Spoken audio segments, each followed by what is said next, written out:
Good morning. We're going to formally get started. Welcome to everyone attending this presentation about the 226th General Assembly of the Presbyterian Church USA. I want to welcome our live stream audience. Welcome to you as well. I should point out that this will appear, I'm sure, this recording on the church's website eventually. But glad to have all of you here with me today. I'd like to proceed in what I'm going to be covering today. I thought the first thing I would talk about is about General Assembly in general and about the process of General Assembly, how it works. How do all these people end up coming to the assembly, that sort of stuff. So a lot of introductory information, because I'm sure many of you probably don't even know a great deal about the General Assembly of the PCUSA. So then from there, I'm going to talk about committee structure and how committees work and that sort of thing. I'll talk about the committee that I served on at the General Assembly. Then I'll get into all the decisions and the actions of the assembly and what are called plenary sessions. During the course of the meeting in Salt Lake City, Utah, that's where all the plenary work took place, with the exception of the very first plenary session of the assembly, which was online. And I'll go over not all, but many of the actions, go over that paper that I've handed out to you, and I'll mention a whole bunch of other things, okay? And then I'm going to give you some other observations that I have personally about the assembly and other bits of information that I think you'll find very interesting. Last but not least, I will take questions, all right? I'm hoping that we can wrap this up in about roughly 45 minutes time, finish up around 12 noon. I'll stay as long as you want me to, all right? But that's going to be the game plan as we go forward this morning. I want to tell you to start off with that the PCUSA is a very diverse Protestant mainline denomination. When I say diverse, I'm talking about the wide range of diversity in theological convictions. We have people who are considered to be very liberal and progressive, if you will, in the denomination. We have people who are considered to be conservative and evangelical. I like the diversity of the PCUSA. I'm glad we're not all the same. I think we're enriched by diversity of opinion. I guess in this room who is attending this presentation is not going to agree with every decision that the national church has made. All right? And I don't agree with every decision that the church made in this assembly. One thing that I will not do is discuss and argue with anybody in the room about decisions of the assembly. So I want you to know that. That's kind of I'd probably call it Davies ground rule for my presentation today, okay? My effort here is to present facts to you about what the church did, the assembly, talk about the effect that it will have on local congregations, presbyteries, that sort of thing, okay? Anybody that wants to talk to me, afterwards when we finish formally with this live stream, you're welcome to do so. You're also welcome to contact me anytime during the week as well, okay? Fair enough? All right. Okay, let me talk about the General Assembly. There are 4 councils in the PCUSA, or as it used to be called, governing bodies. In the local congregation, the council is the session. The session is made up of ruling elders elected by the congregation, and they serve and govern the local congregation. The second council is called the Presbytery, and the Presbytery is made up of a group of congregations in a geographical area, and Presbytery's job is to oversee and support the work of local Presbyterian congregations. And we're part of what's known as the Presbytery of St. Augustine. And we have, I forget how many churches we have, I'm going to say approximately 50 in our presbytery, okay? The third governing body is the Synod, and we are part of the Synod of the South Atlantic. By the way, I meant to mention, there are 166 presbyteries across the denomination of the PCUSA. Every presbytery is entitled to bring at least one teaching elder commissioner, pastor, and one ruling elder commissioner. One of the things that you get used to in the PCUSA is alphabet soup. There's a lot of it. Some of it's even in that report, okay? And I'll try to interpret that for you, okay? And every presbytery is also entitled to send a youth advisory delegate. And they're known as YADs. That's the common acronym for kids that, high school, college kids that come to the assembly. All right? Now, some presbyteries obviously are larger than others. Our presbytery, and they base the number of commissioners and advisory delegates that can come from a presbytery based on the membership of your presbytery, okay? St. Augustine is a larger presbytery, hence we were able to send 2 teaching elder commissioners, in other words, another pastor beside myself, as well as an additional ruling elder commissioner. So we had 5 coming from our presbytery, and I'll tell you who they are momentarily here.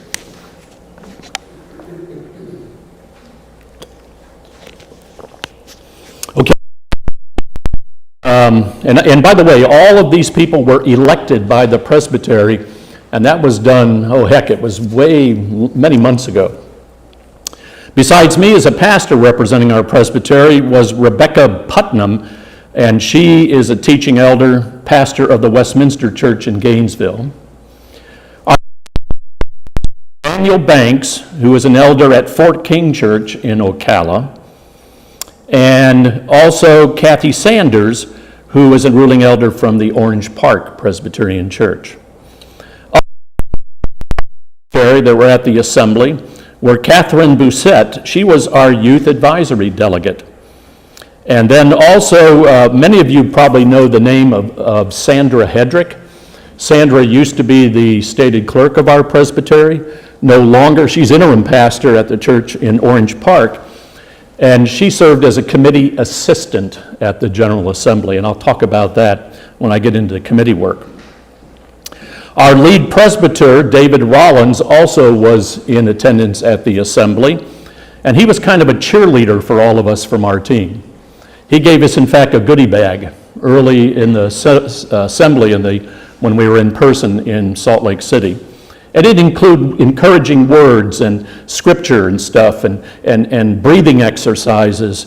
Because I want to tell you, going to the assembly as a commissioner is hard work. It engages you physically, mentally, socially, and spiritually. Now, my wife, Marcia, wave your hand. She's wearing her name tag. She was an observer. She went with me. But you know what? She got to play while I got to work. I didn't really see much of Salt Lake City, except the hotel I was in and the convention center. A few of the restaurants downtown, that's about it, because we worked hard, and I'll tell you about that in terms of the schedule, okay? So, you had, at the attendance in the assembly, you had teaching elders, pastors, elected by their presbyteries, representing every presbytery across the entire country, and also the Presbytery of Puerto Rico as commissioners to the assembly. You had ruling elders from every presbytery. One of the neat things about our presbytery system of government is that elders and pastors make the decisions with equal authority, right? That's one of the things I love about our denomination, is that pastors are not trusted with absolute total control of the church. And that's a good thing, I think. So, if there were 150 pastors, or no, let's say 166 pastors at least at the assembly, there were also 166 ruling elders. Now, not every presbytery sends youth advisory delegates. This year we had about 80 YADs at the assembly. Now, advisory delegates not only include youth advisory delegates, they also include theological seminary advisory delegates, or TSADs, also missionary advisory delegates, or MADs, and evangelical advisory delegates, or EADs, all right? Advisory delegates to the assembly have voice, but not vote. But in committee work, advisory delegates have not only voice, but also vote, all right? In making all the decisions of the assembly, the actions of the assembly, everything you read about in that handout, those decisions were made by only the commissioners, because it is only the commissioners, like myself, who voted at the assembly, all right? And roughly about 425 of us, all right? At any given moment during the assembly, when we were meeting in plenary sessions, you had about 1,000 people in the plenary hall. That's how many people would be there, including not only the commissioners and advisory delegates, but also presbytery staff, general assembly staff, people from all the different agencies of the church, like the Board of Pensions, the General Assembly committees and agencies. They were all represented, that sort of thing. And that's where these name tags come into play. Commissioners are identified with these colors, blue. And only commissioners and advisory delegates wear, let me make my note here, advisory delegates, they wear the color, I wrote it down, they wear navy. General Assembly staff wear red. Mid-council staff wear black. When I say mid-council, it means presbyteries and synods. They wear black name tags. And observers, like Marcia, wore brown name tags. Assembly boards and agencies wore gray. So you had all these different colors. Only people with these color name tags and the advisory delegates that I mentioned before could go into the restricted area of the seating in the hall, that area. They used people from the local committee, and it was the Presbytery of Utah that were terrific, and they were the local host of the General Assembly, all right? And they monitor who's coming into the hall, because nobody can just walk in off the street and go into that meeting. You have to have identification, and everybody has to register to go to the assembly, okay? Yes, Brian? Do mid-council leaders have voice at the meeting still? Or Yes, yeah. But I rarely heard anybody as far as that goes. In fact, as I think more about it, Brian, I don't think anybody spoke, so maybe they don't have voice anymore. Corresponding members do, General Assembly staff. We have a committee of the Constitution, and they were often called upon to give advice and counsel as we deliberated issues and so forth. Committees. Everybody's randomly assigned. Let me give you the names of the committees that we had at this year's assembly.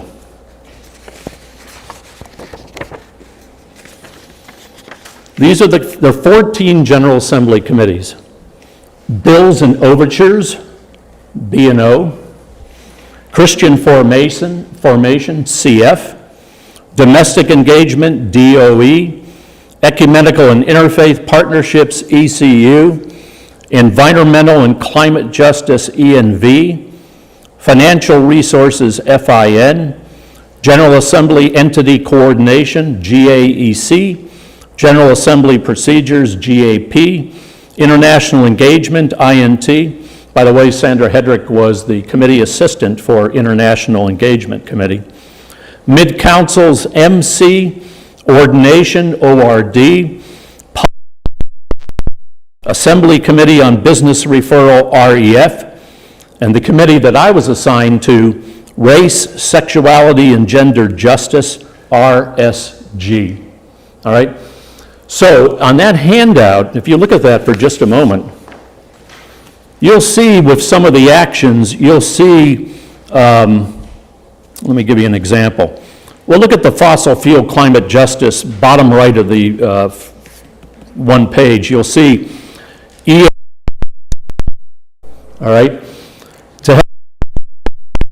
That was item number 2, a business item for the Committee of Environmental and Climate Justice, right? So anytime you see, like on the next page, the reverse of it, you'll see GAC 28 under medical coverage. All right, that's a reference to what I mentioned as General Assembly entity coordination. And there's, under prison justice, DOE 2, okay, well that's the Committee of Domestic Engagement. Okay, so that helps you to understand what committees may, recommended these different items for the full assembly to consider. Okay. 14, they have a moderator, vice moderator. Those are commissioners, right? Just so you know, I was invited to become a moderator of a General Assembly committee or vice moderator. I declined. As many of you know, last December I had a serious heart attack, and heading up a committee of the General Assembly is a lot of work. And I would have had to go to Louisville, our national headquarters, for training in person. I would have had to go to more Zoom meetings. I would have had to go out to Salt Lake City for the whole assembly, which I would have been out there for like 11, 12 days. And I thought that would be too much for me, so I politely declined that invitation. So every committee has a moderator, vice moderator, committee assistant, resource coordinator, parliamentarian, a recorder, a Zoom manager, everyone, all 14, all right? And these people help to keep the committee work going on. Now, this was a hybrid assembly, all right? Meaning all the committee work, June 25, 26, and 27, was by Zoom. So I was in the den in my house. My committee had limited business. We finished in 2 days, yay. So that meant I got a day off, which was great because most of the committees met Tuesday, Wednesday, and Thursday, June 25, 6, and 7. 8 was a day off. 29th was a day of travel into Salt Lake City. That's why it's called a hybrid assembly. Committee work all done online, the plenary work in person out in Salt Lake City. And it ended July 4th at 12 noon, okay? And all the plenary sessions were at the Salt Palace Convention Center in Salt Lake City. All right. Okay. Let's see what else I want to mention before I get into the actions. I told you about the color coding name tags. Okay. Oh, all of us had to provide our own computers for the General Assembly. Everything was done electronically, including the committee work, meaning we had a thing on the General Assembly website called My GA, and it had all the business items in one tab. It had all the committees listed and everything referred to the committees. And then you had a thing on that called Meeting Tools. You had to push a button on your computer if you wanted to ask a question, make a motion, speak in favor, speak against. It was quite elaborate. And the technological people behind the scenes did a great job. But get this, you can imagine how challenging this would have been. On day 2 of the committee meetings, this was on June 26th, they had a server breakdown. And all of a sudden they declared an emergency. And we're sitting at home, I'm sitting in my home, right? I'm looking at my desktop, and the moderator of our committee says, we have been told that there is an emergency. And I'm thinking, oh my gosh, what has happened? I'm thinking, what has happened out in Salt Lake City? Because everything in the committee work, all the committee leadership teams, they were in person in Salt Lake City, and they were behind computers managing all of the work. And all of a sudden, they couldn't do anything. And they had to reload and put everything back in from scratch, and we had a 1-hour delay that day. But, what? One thing you might want to mention is all your committee work was done on Mountain Time. Oh, that's right. They were out there Yeah, and the first plenary session, they had the whole entire assembly in a plenary session online by Zoom. That was 1,000 people, folks, all on Zoom. All right, that was the first plenary meeting. That was just to welcome everybody, do some testing of the system, the technology, voting and that kind of thing. Like they gave us fake questions, like what temperature do you like in the ballroom? Stuff like that. What's your favorite flavor of ice cream? That kind of stuff, just to test the system. All right, but yeah, like Marcia mentioned, everything was on Mountain Time, meaning my lunch break during the committee work was from 2:30 to 3:30, because Mountain Time is 2 hours behind us, right? And I think they did that intentionally so that we'd all get used to when we went out to Salt Lake City, we were on Mountain Time there, of course. I think that's the reason they did that, okay?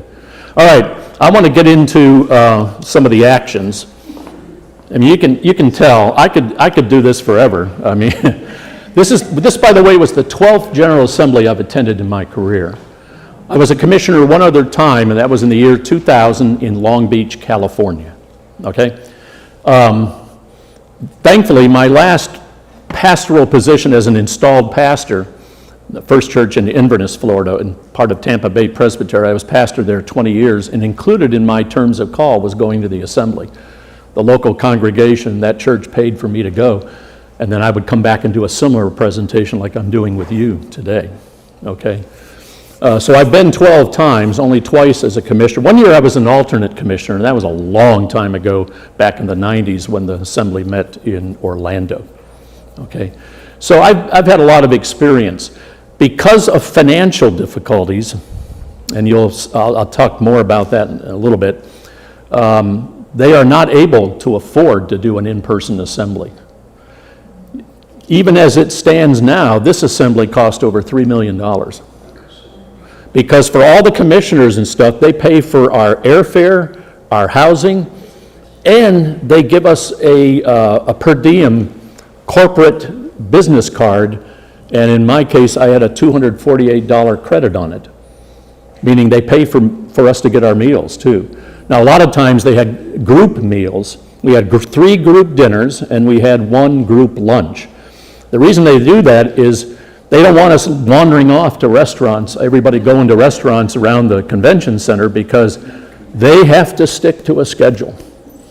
And on Monday, Tuesday, and Wednesday, July 1, 2, and 3, the assembly met morning, afternoon, and night. We started with worship every day at 8:30 in the morning, and we didn't finish till 9:30 at night. Very full day. Did you have any fun? Oh yeah, I'll tell you a little bit about fun too. This is perfect timing. The theme of the assembly, live into hope. What was our second hymn today? You sang it. We sang that hymn lots of times over the assembly. All of the worship services, and there were many, they all pretty much included everybody singing that hymn, Live into Hope.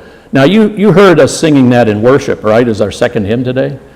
Imagine 1,000 people singing that. It was pretty impressive, to say the least. So that was our theme, and many of the preaching sermons revolved around this particular theme.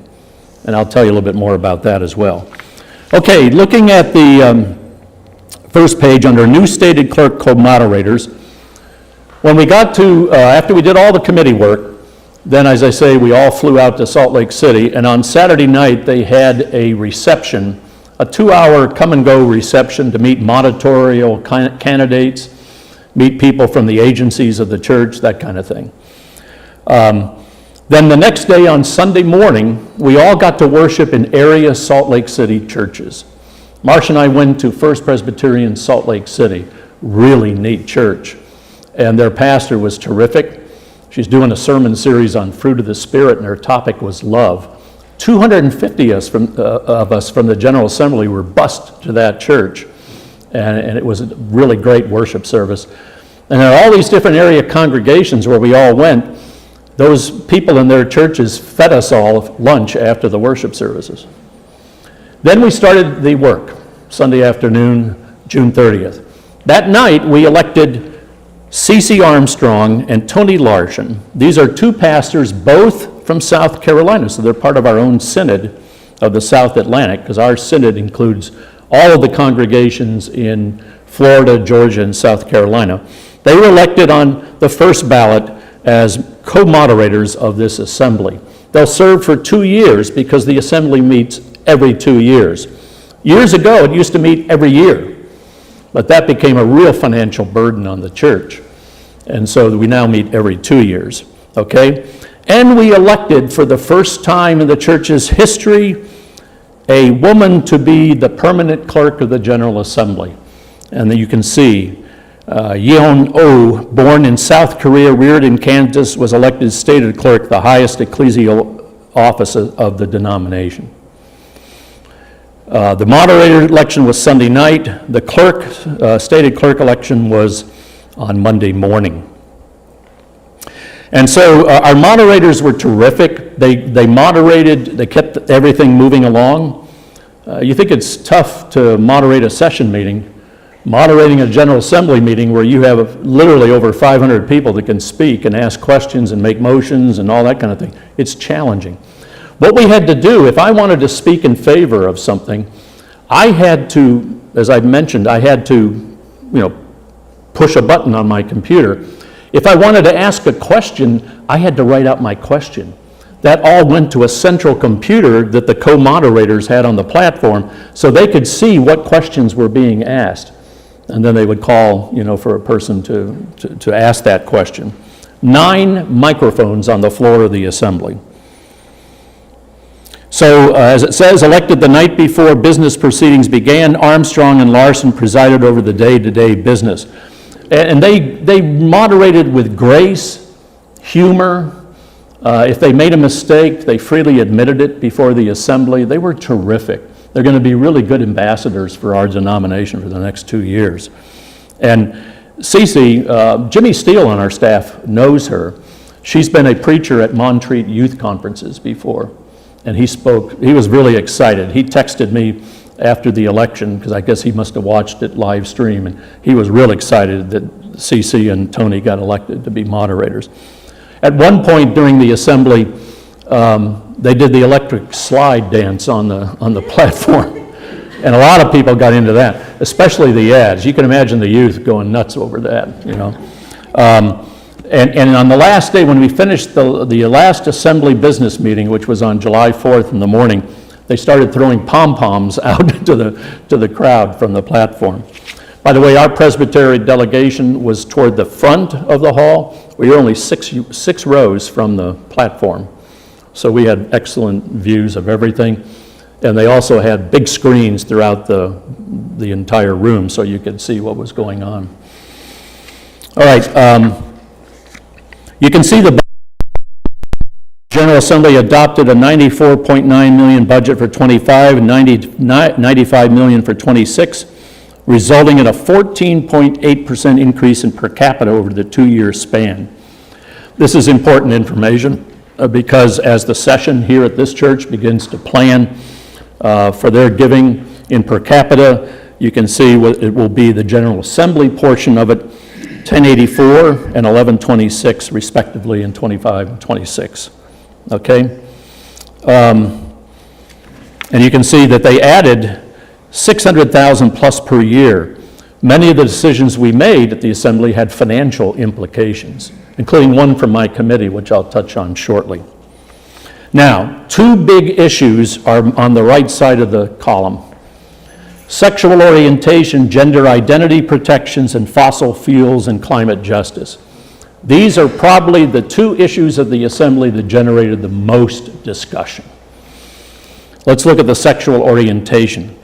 Commissioners approved a 2-part inclusivity change to the Book of Order, adding gender identity and sexual orientation to the list of the rich diversity reflected in the church's membership. This is in the section of the Book of Order F-1.0403, then recommending an examination of these principles for ordination and installation, the second part of this overture, G-2.0104B, that could determine a candidate's ability and commitment to fulfill all requirements as expressed in the constitutional questions for ordination and installation. Now, I'll give you the vote on these, and one of the things that our lead presbyter, David Rollins, lead presbyter in the presbytery, he asked me to write a report. He asked all of us as commissioners to write a report. I did it last Monday, and he included it in the Presbytery newsletter. So if any of you get the Presbytery newsletter, you can read my report of what I wrote. On this issue, I wrote the following. The so-called Olympia Overture, when I say Olympia, that's the presbytery that sent this recommendation to the Assembly, was presented in two parts by the Polity Committee.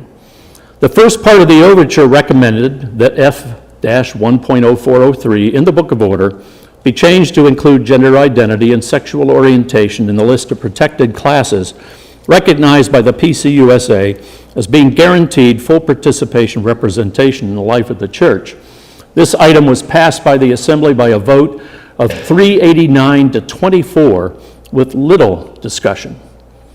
The second part of the overture recommended a related change to G-20104B, seeking to add the principles of participation and representation found in F-1.0403 to the list of topics those seeking ordination in the denomination are required to be asked about. And this is what I wrote about this. Lengthy discussion took place on this item with passionate arguments both in favor and against. Those speaking in favor highlighted the need to live into the values the church claims regarding the inclusion of LGBTQIA plus people, and clarified that this change to the Book of Order would not require candidates to give a particular answer or for examining bodies to respond in a prescribed way. However, many of those arguing against argued that the requirement would nevertheless serve as a way to gatekeep the denomination and keep those who are non-affirming from serving in ordained leadership as teaching elders, ruling elders, and deacons. The fear is that this clause would prevent the denomination from being able to engage people across a broad swath of theological and ideological convictions. Ultimately, following lengthy debate, the Assembly approved this item with 297 in favor, 130 against.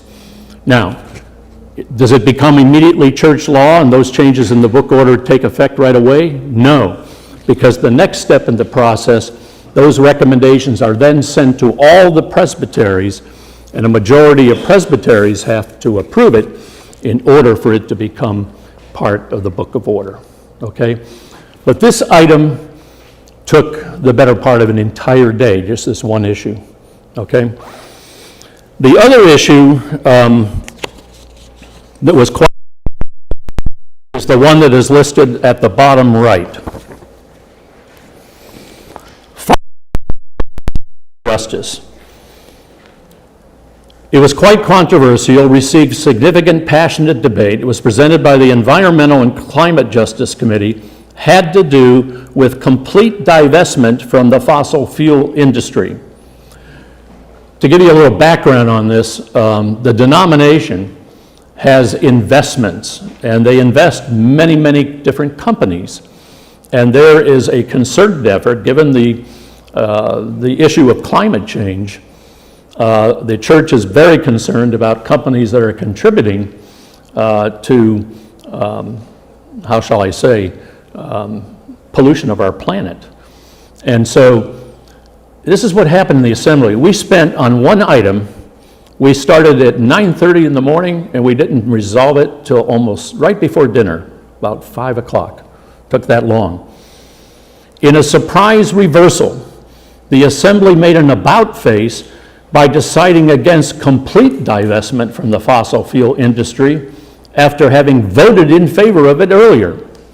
What ended up happening, we considered an overture from the Environmental Climate Justice Committee, discussed it, approved it, and after lunch, somebody stood at the microphone and said, "I make a motion that we reconsider the whole thing." It passed, and so we undid what we spent the whole morning doing, and then took it up again, and this is what the approved action does.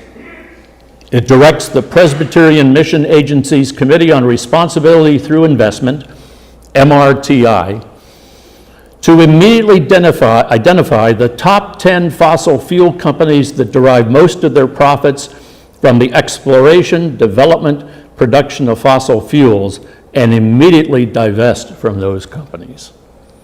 Now, I say that this is very controversial, and I'll tell you why. Let's take congregations in the oil and gas industries, the states that are quite involved in that.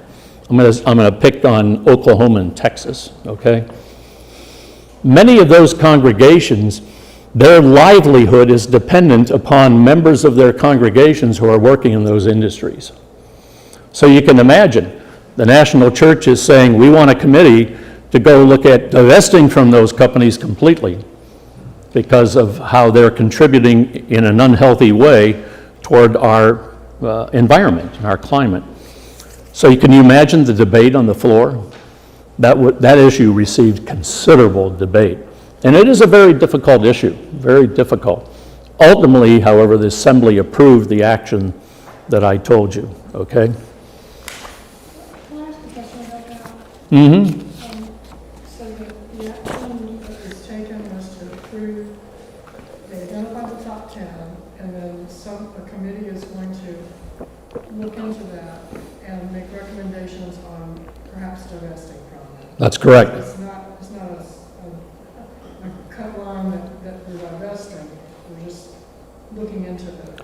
That's right. They're to work closely with those particular companies and have conversations with them, try to encourage them about their business practices and see if they can, and the way I would describe that would be come up with perhaps alternative forms of energy that might be more conducive to saving our planet and our environment and that sort of thing. Okay, backside. Medical coverage, small church flexibility.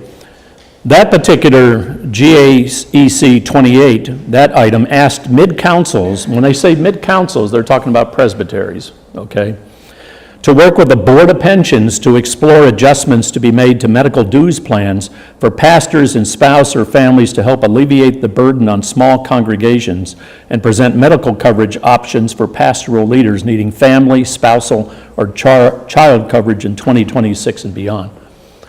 We have an outstanding Board of Pensions, but guess what? They're having a difficult time dealing with the subject of medical coverage for our pastors and families because of the mental health, or the healthcare crisis we have in the country and the expense of medical insurance. I learned something I wasn't aware of. Only about 50% of all of our congregations and pastors have the Board of Pension medical coverage. That just threw me for a loop. And it's mainly because they cannot afford the dues, which are very expensive. What's the percentage, Brian? It's about 39%, isn't it? Or I think so. yeah, it's That's very not just expensive. medical coverage, that would include. Board of Pension, right. But the pension board is really struggling with that, and so are many pastors and families. So this is a big deal in terms of how it affects the livelihood of all of our pastors and their families in our denomination. Divestment from occupier countries. GA unanimously adopted a commissioner's resolution asking, and I'm going to talk about commissioner resolutions before I wrap it up here, because I introduced one, and I'll tell you about it. GA unanimously adopted a commissioner's resolution asking the Presbyterian Foundation and the Board of Pensions, the two primary investing arms of the Presbyterian Church USA, and this is the key language, to prayerfully consider ending their investments in government debt from countries, quote, engaged in prolonged military occupation, currently defined by the United Nations as Israel, Morocco, and Turkey. That's a big deal, and as you can imagine, our Jewish brethren are not always pleased with the action that the GA of the PCUSA takes on that matter.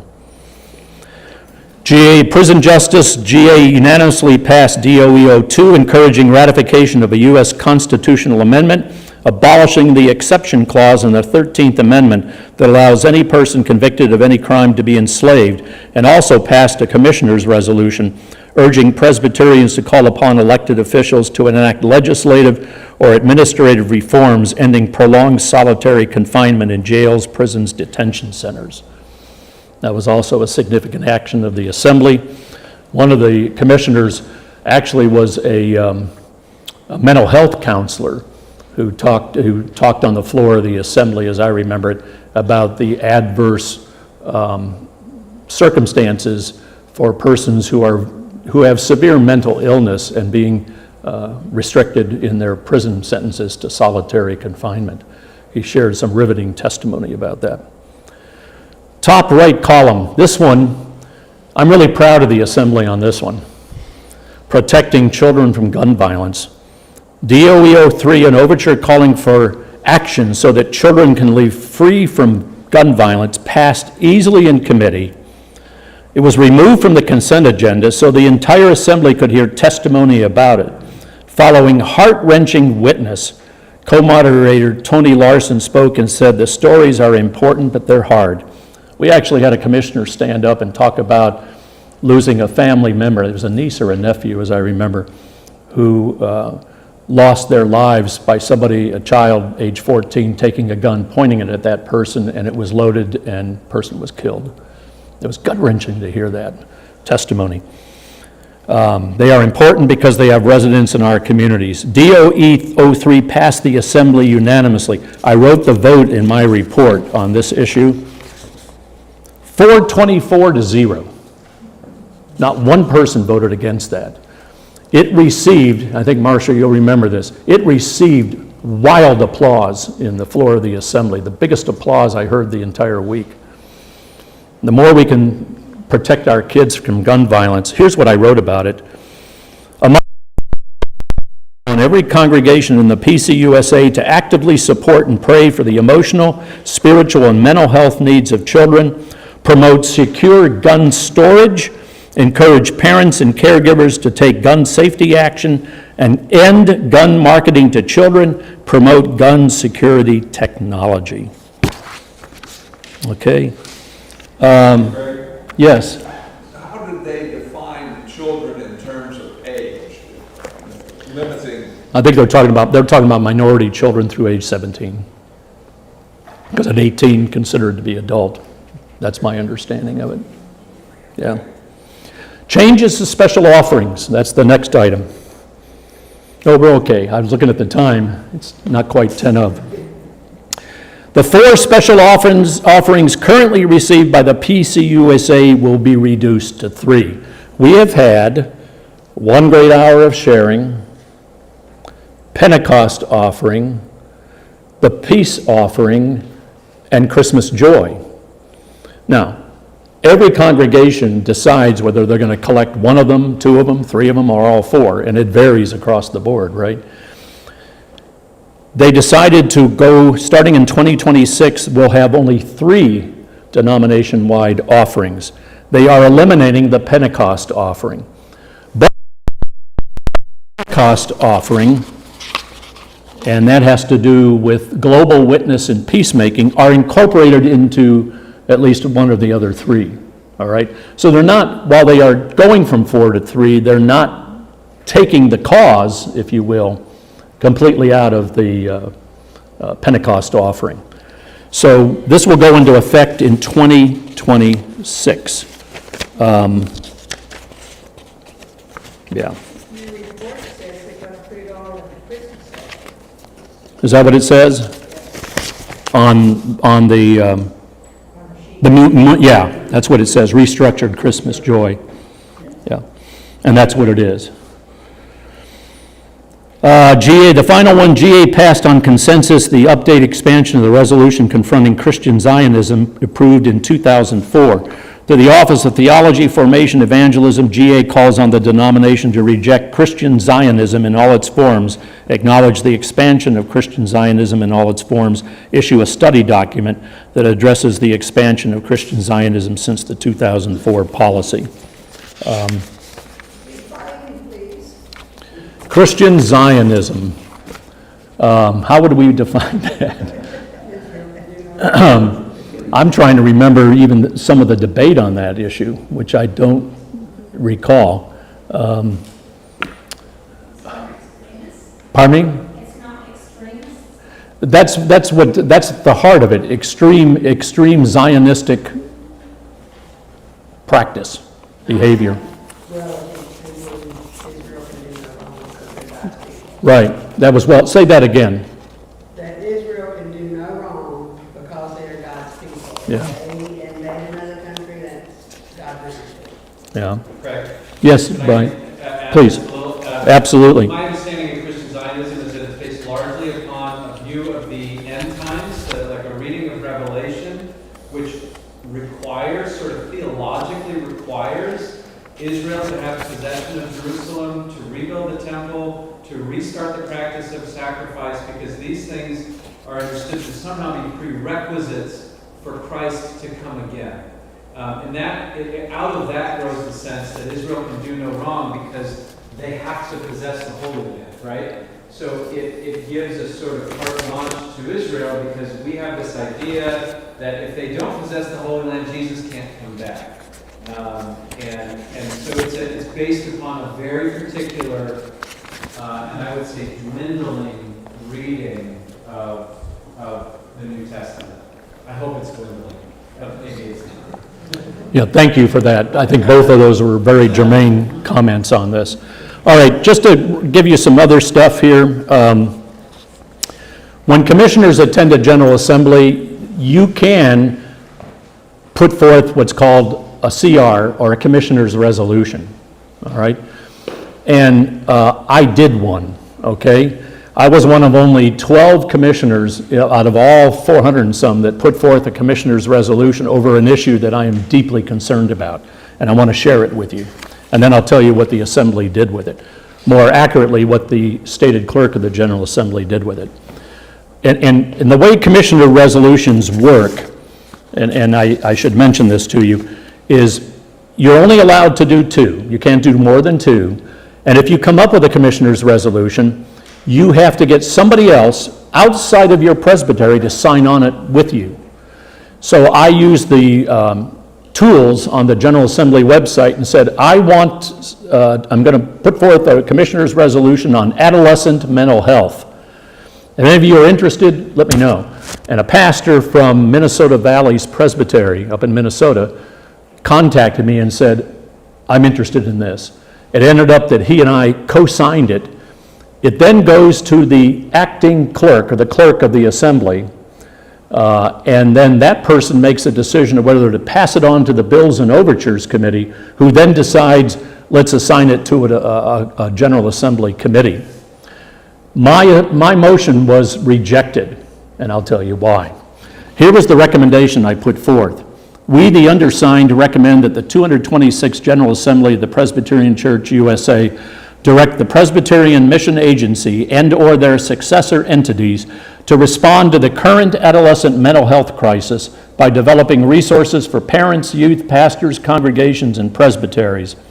Resources might include, but not be limited to, behavioral covenants between parents and youth regarding smartphone and social media use, strategies and guidance for dealing effectively with online bullying, along with practical suggestions for strengthening the spiritual health and well-being of youth. And then you have to put forth, when you put a motion like that, you have to do a section called rationale. And what prompted my attention to this issue was a recent book written by Dr. Jonathan Haidt, professor of ethical leadership at New York University School of Business, entitled The Anxious Generation: How the Great Rewiring of Children is Causing an Epidemic of Mental Health Illness. And just to give you a few statistics, in the U.S., teens ages 12 to 17 who have had at least one major depressive episode in the past years, girls experienced a 145% increase since 2010, boys 161% increase since 2010. The source on that is the U.S. National Survey on Drug Use and Health. Regarding emergency room visits for self-harm, the rate per 100,000 in the U.S. population at which adolescents ages 10 to 14 are treated in hospital emergency rooms for non-fatal self-injury, girls experienced a 188% increase since 2010, boys a 48% increase since 2010. The source on that is the U.S. Centers for Disease Control, National Center for Injury Prevention and Control. Regarding suicide rates, for younger adolescents ages 10 to 14, girls have experienced a 167% increase since 2010, boys a 91% increase. Same source, U.S. Center for Disease Control. Moreover, a 2015 report by Pew Research revealed that 1 out of every 4 teens said that they were online almost constantly. By 2022, that number had nearly doubled to 46%. I'm very concerned about our kids. Hence, I drafted this commissioner's resolution. It was declined for referral, and here's the reason why. I'm quoting directly from the clerk of the assembly. The 225th General Assembly, that was the assembly that met in 2022, approved 2 overtures regarding the development and distribution of mental health resources. I looked at those prior to drafting this, but it didn't get into specific mental health resources for our kids, for youth. But then, and this is the part I wasn't aware of, or I wouldn't have done it. Additionally, the Presbyterian Mission Agency has recently released a number of resources for mental health in youth. An article on this work can be found here, and they gave me the link. I've looked at it. There are some good resources for mental health for youth. And then this is the part that pleased me. The stated clerk will share the contents of this proposed resolution with the Presbyterian Mission Agency to consider in their efforts to address mental health concerns. So I felt good about that they're not neglecting it. They know it's an issue in the national church. It's an issue among our kids today. So I was very pleased. Naturally I was disappointed it didn't get referred, but when I read that and the rationale for the rejection, I said, okay. And my buddy from Minnesota who co-signed this with me, he said, well, Craig, at least they're aware of this is a problem in our country and they're working on it and trying to provide, practical resources for parents and kids in dealing with this. Part of this just comes from my own family. I watch my own grandchildren. And some of the time that I see them online, it's very disturbing. And there are not a lot of controls. I might add that there's a lot of problems with youth and pornography because they have such easy access to it on computers. Because all they have to do on a site is say you're 18 years old. Well, you can lie about that, and then you're right into all the filth. So I wanted you all to be aware of what I tried to do as a commissioner from St. Augustine Presbytery on this issue. Briefly, just a couple other things to mention to you. The Assembly accepted the invitation of the Presbytery of Milwaukee to host the 227th General Assembly in 2026. It too will be a hybrid assembly. There was a motion to make it all personal, including the committee work. It was rejected. And the argument, it added another $1 million to have all the committees meeting in person. Church can't afford it. Yeah. Was there any sense, did you detect any sense that this financial issue might only be able to be resolved by making the assembly meet even less often than every 2 years? No discussion on that, Bryant. Okay. But that certainly is something, I bet that's going to come up because, and this is what I wrote in my report to the Presbytery, the denomination is facing financial challenges. A total of $5 million needs to be cut from the operating budget over the next 2 years. 3 in 25, 2 in 26. And the powers that be are meeting this fall, and they'll be looking at probably additional staff cuts. We're told that it's, and at the end of 22, I wrote this down, it was $1,140,665. It's continuing to decline. There have been 40 consecutive years of loss of membership in the PCUSA. When the denomination was formed in 1983, the first report of the United of North and South Presbyterianism, the denomination 40 years ago had a membership of 3,100,951. Now, as the acting clerk said, numbers don't tell the whole story, I agree with that. While our membership continues to decline as a national church, we have a lot of new worshiping communities. And one of the main things, and this was an issue on my committee, we approved spending $309,000 in the next 2 years to strengthen our Hispanic Latino congregations and pastors.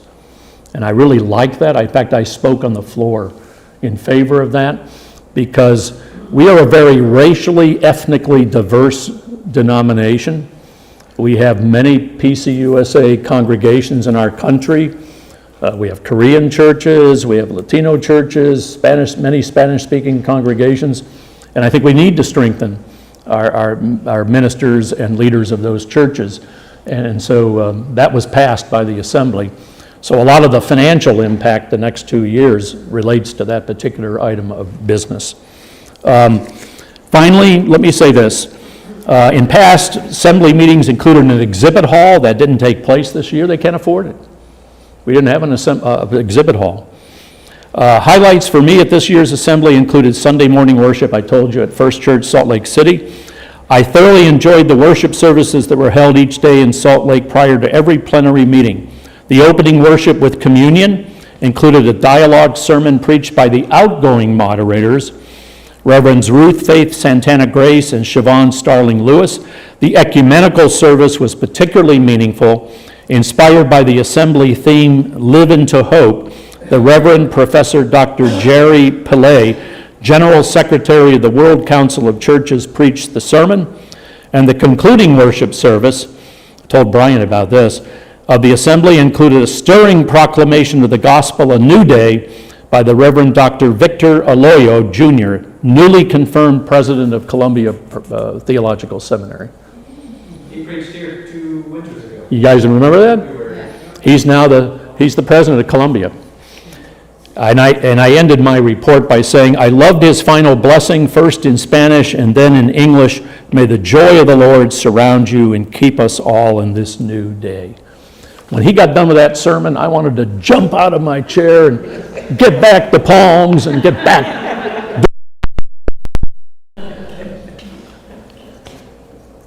Hey, what are we doing? Oh, just 3 minutes after. Good. I got one minor thing, not minor, but something else to tell you, and this you may want to note. If anybody wants to read more, I'm going to tell you how you do that. If I can find my note. And then we'll have a closing prayer. Here it is.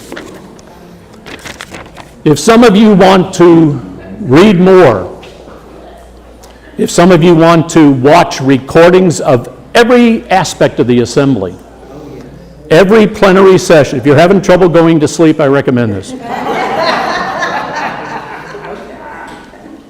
All 13 plenary sessions were recorded and you can watch them. Every meeting of every committee of the Assembly, it was all recorded. Here's what you do. You go to the National Presbyterian website. It's pcusa.org. If you just Google Presbyterian Church USA, you'll get that website, okay? You can read news articles about the Assembly, including stuff that I didn't even talk about. You know, just some of the other stuff that happened at the Assembly, including fun things, okay? You can scroll down the home page on pcusa.org, click on General Assembly website, and there you can actually watch the complete video recordings of every plenary session, 13 in all, as well as every meeting of all General Assembly committees. And I'll give a plug for when I spoke. Because you don't get called on much. When there's 500 people, you can stand. One time I stood at the microphone for the moderator election. I wanted to ask a question to the candidates. I stood at the mic for 30 minutes and I didn't get called on. That happens. It can be frustrating. I also wanted to speak to part 2 of that Olympia overture that I told you about regarding ordination and the sexual identity and gender. I wanted to speak on that, and I stood 20 minutes and I didn't get called on that, and I was disappointed. Actually, I was hot about that. I admit that. But you can watch it all on Monday night Monday night, July 1st, that's when they considered the Latino Hispanic ministry that I told you about a moment ago, and I spoke in favor of that, and so I was before the entire assembly speaking on that particular issue. I hope this has given you a better understanding of everything that took place there. I did not mention every single item, but I hit on all the major ones that will impact our denomination going forward, as well as our congregations, presbyteries, and synods. I'm going to close with a prayer, and then if anybody wants to meet with me one-on-one for any other questions, I welcome them, okay? Has this been helpful to you? I hope it has been. And informative? Okay, thank you. Let's close in prayer. Lord, it's very important for us to pray for our denomination. We have made a lot of decisions that are going to affect the future of our congregations and our church at large. We pray for those decisions. We pray for the decisions that are yet to be made, especially with the recommended changes coming from the assembly to all of our presbyteries. We pray for your will to be accomplished. So we lift up our denomination in prayer. We lift up all the people that work in Louisville, our denomination headquarters. Please guide them in their important work. And also we pray for all of our synods and the 16 regional synods we have, as well as the 166 presbyteries and all the congregations, pastors and leaders and people that are part of our denomination. Please continue to fill us with your Holy Spirit as we do your work. And as I said before, may your will be accomplished as we seek to be faithful witnesses of the gospel of Christ in our time. Dismiss us with your blessing, for we pray our prayer in Jesus' name, and all God's people said, Amen. Thank you.